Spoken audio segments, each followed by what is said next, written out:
کفار کی لشکر 1000 تھی، مسلمانوں کا لشکر 1000 تھا، اسلام کا لشکر بڑی شان آن بان کے ساتھ چلا آ رہا تھا، کفار کا لشکر شان بان کے ساتھ چلا آ رہا تھا۔ میرے دوستوں اور بزرگوں، کیا اس وقت کے نوجوانوں میں نوجوان نہیں تھے؟ کیا اس وقت کے بچوں میں کوئی بچے نہیں تھے؟ کیا اس وقت مجاہدین اسلام میں کوئی مجاہدین اسلام نہیں تھے؟ حضرت ابو بکر صدیق کی صداقت کو دیکھا گیا، وہاں پہ موجود ہیں۔ حضرت عمر کی عدالت کو دیکھا گیا، وہاں موجود ہیں۔ حضرت عثمان کی سخاوت دیکھی گئی، وہاں موجود ہیں۔ حضرت علی شیر خدا داماد مصطفیٰ رضی اللہ تعالیٰ عنہ کی بات ہے، ان کی بہادری دیکھی گئی، ان کی شجاعت دیکھی گئی۔ تنے تنہا ایک مرد مجاہد بھی وہاں موجود ہے، حضرت خالد بن ولید بھی ہیں، حضرت سہیب رضی اللہ تعالیٰ عنہ ہیں، حضرت سہیب رومی رضی اللہ تعالیٰ عنہ ہیں، حضرت سلمان فارسی بھی ہیں، حضرت ابو ایوب انصاری بھی ہیں، حضرت ابو عبیدہ بن الجراح رضوان اللہ تعالیٰ علیہ مجمعین ہیں۔ جب 313 مجاہدین اسلام کا لشکر بدر کے میدان میں جمع ہوا تو میرے سرکار پیارے مصطفیٰ صلی اللہ تعالیٰ علیہ وسلم نے صحابہ کی گنتی مقرر کی، تو صحابہ کی گنتی میں 313 مجاہدین اسلام تھے، 313 مجاہدین اسلام تھے، لیکن پوری دنیا کانپ رہی تھی۔ جب کفار مکہ کے لشکر کا معائنہ کیا گیا تو اس میں 1000 لشکر جرار کا مجمع ٹھاٹھے مارتا ہوا نظر آ رہا تھا۔ میرے سرکار نے سر کو سجدے میں رکھ دیا اور ارشاد فرمایا بارگاہ ربی میں کہ اے میرے پروردگار، اگر اغیار نے ان کو جہاں سے محبوب کر ڈالا، قیامت تک نہ تجھ کو پوجنے والا کوئی ہوگا۔ میرے دوستوں اور بزرگوں، میرے سرکار پیارے مصطفیٰ صلی اللہ تعالیٰ علیہ وسلم کے آنکھ سے آنسو بہ نکلے،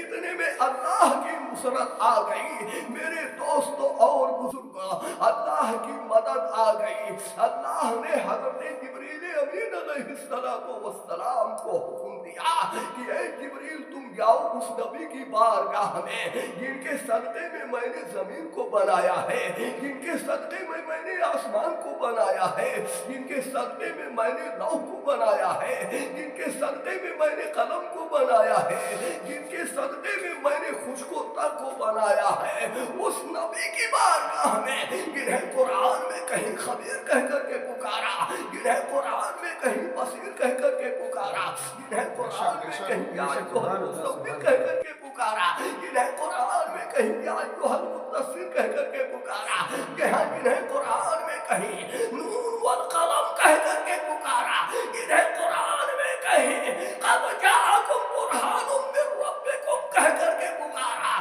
کہیں طٰہٰ کہہ کر کے پکارا، کہیں یاسین کہہ کر کے پکارا، کہیں یا ایھا المزمل کہہ کر کے پکارا، کہیں یا ایھا المدثر کہہ کر کے پکارا، جنہیں قرآن میں کہیں رب نے وما ارسلناک من رسول الا لیطاع باذن اللہ کہہ کر کے پکارا، جنہیں قرآن میں کہیں قد جاءکم من اللہ نور وکتاب مبین کہہ کر کے پکارا، اسی رسول ہاشمی کی بارگاہ میں جاؤ اور کہہ دو اے میرے پیارے حبیب تمہیں پریشان ہونے کی ضرورت نہیں ہے، تمہیں رنجیدہ ہونے کی ضرورت نہیں ہے، اللہ تبارک و تعالیٰ کا پیغام آپ تک پہنچ گیا، اللہ تعالیٰ نے تمہاری فریاد کو سن لی۔ 17 رمضان المبارک کو بدر کے میدان میں لڑائی ہوئی، کفار مکہ کفار کا لشکر بھی آمنے سامنے ہوا، اسلام کا لشکر بھی آمنے سامنے ہوا، دونوں لشکروں میں جنگ شروع ہوئی۔ اتنے میں کیا ہوتا ہے، کفار کی جانب سے عتبہ اور شیبہ نکلے۔ اتنے میں کیا ہوتا ہے، اس کے بعد میرے سرکار کے جماعت سے، میرے سرکار کے جماعتیوں میں سے 2 صحابی اور نکلے اور وہ میدان میں جانے لگے۔ تو جب میدان میں جب پہنچے اور حل من مبارز کی صدا بیان کی اور کہا حل من مغیث یغیثنا، ہے جو کوئی میرے مقابلے میں آئے، ہے کوئی جو مجھ سے لڑنے کے لیے آئے، ہے جو اپنے جان کی نذر کو دینے کے لیے کوئی آئے، ہے جو اپنے گردن کو کٹانے کے لیے آئے، ہے جو کوئی اپنے جان کو نچھاور کرنے کے لیے آئے۔ اتنے میں ابو جہل